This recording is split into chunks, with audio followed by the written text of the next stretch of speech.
Et puis c'était hier soir la première édition à Paris du salon Innovation Tech. Innovation Tech, on va le prononcer à la française. Cela concerne des entreprises, des investisseurs qui vont s'inspirer du modèle israélien et de la réussite de nombreuses startups. Reportage à Paris, Isabelle Ferrière.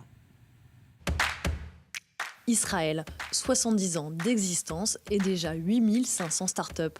Pour un pays de 8,5 millions d'habitants, c'est un record. C'est le pays avec la plus forte densité au monde. Une start-up pour 400 Israéliens, c'est 4 fois plus qu'en France par exemple. Des chiffres qui font rêver.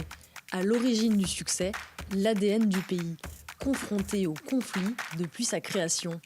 Ce sont des gens qui prennent des risques, qui n'ont pas peur de prendre des risques, qui n'ont pas peur de l'échec. Il y a vraiment cette culture de l'échec en Israël où lorsqu'on se trompe, on rebondit, on apprend de ses erreurs et on monte un nouveau projet. C'est l'armée qui est obligatoire pour les garçons et les filles à partir de 18 ans, qui donne tout de suite des responsabilités et le sens du management. Et l'armée ne s'arrête pas là. 8200 Talpiyot, Mamram, ces unités d'élite et de renseignement forment aussi les jeunes Israéliens aux technologies de pointe. Dernier facteur de réussite, la petite taille du marché intérieur qui impose d'emblée de voir grand, de penser à l'export, États-Unis et Asie en tête. Mais aujourd'hui, la France les attire de plus en plus.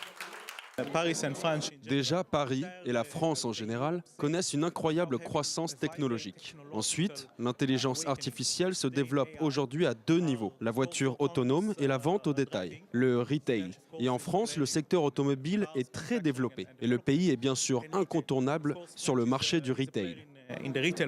La France, c'est un marché qui est très très intéressant pour les Israéliens et je pense qu'ils réalisent de plus en plus l'intérêt de commencer par la France et pas forcément par les États-Unis parce que la France, c'est un marché qui est plus accessible d'un point de vue culturel déjà. Franco-israélienne, la culture, elle est plus accessible peut-être que la culture américaine au premier abord, mais également la distance, beaucoup est pilotable depuis Israël jusqu'à la France, ce qui est plus compliqué aux États-Unis.